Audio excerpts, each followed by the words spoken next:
unable even to move in a wheelchair, will there be elections? What happens then? Have you considered that? I'm not saying that our circumstances are those about speculation. It's real. It can happen anytime.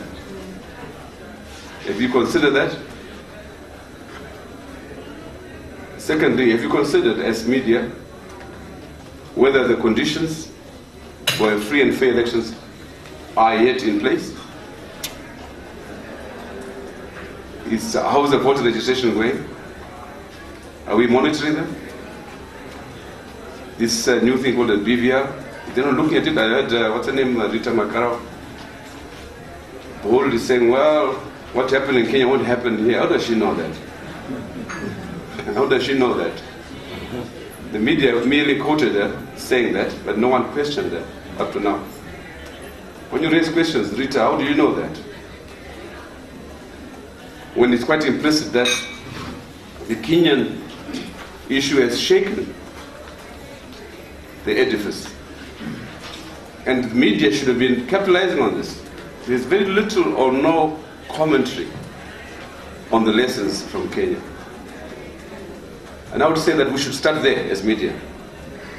Analyzing it very closely, read the judgment, and even if we begin on the basis of what has been said so far in the ruling. It's a bold statement by the judges to say that the election has been held in contravention of constitutional provisions. That's a serious matter. To declare elections null and void, that's a serious matter. And is it possible? And where was the media in Kenya? In Africa? In this excitement about elections, it appears to me that even the media gets blind with excitement. Because there is a lot to hit the headlines about. A lot of form but little content in analyzing events, constituency by constituency.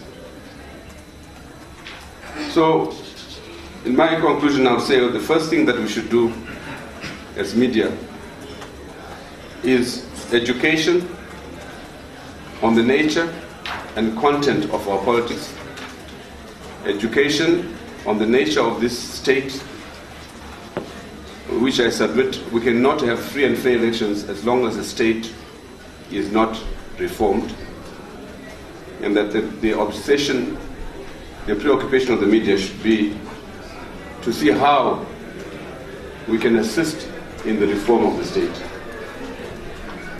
Secondly, I think we need more and more skilled journalists, media personnel. When you read some of our papers these days, it's shocking. Not to mention the media capture by politics, which is evident when you see the strident headlines, contrasting headlines over a single story, for example. And the question arises, can the media be trusted by the public to do that which it's supposed to do, namely inform the public as objectively as possible? Can Zimbabwean media lived up to our expectations